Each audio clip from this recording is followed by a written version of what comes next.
முடியும் என்று அவர் அயராது முளைத்தார். அதற்கான இறுதி எல்லா சவால்களையும் வென்றெடுத்து அதற்கான அடிக்கல் நாட்டுகின்ற நிகழ்வின் போது என்ன நடந்தது? அன்புக்குரிய சகோதரர்களே, நீங்கள் எல்லோரும் சிந்தித்து பாருங்கள்.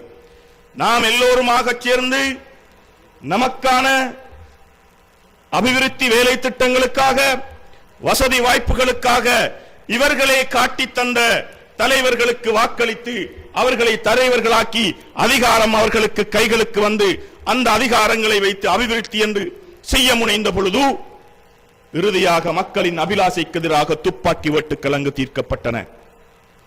இரவோடு இரவாக தன்னுடைய அதிகாரம் பறிக்கப்பட்டுவிடும் என்று பயந்த அரசியல்வாதிகள் அடுத்த சகோதரன் உயிரை துச்சமென மதித்து துப்பாக்கி பிரயோகம் செய்து குண்டடித்து அந்த அபிவிருத்தியை அவர்கள் தடுத்து நிறுத்தினார்கள்.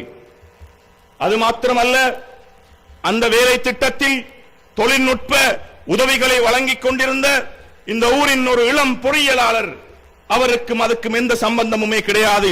அவர் தொழில் ரீதியாக அவருடைய அந்த ஒத்துழைப்பை இந்த ஊரில் பிறந்த மகன் என்பது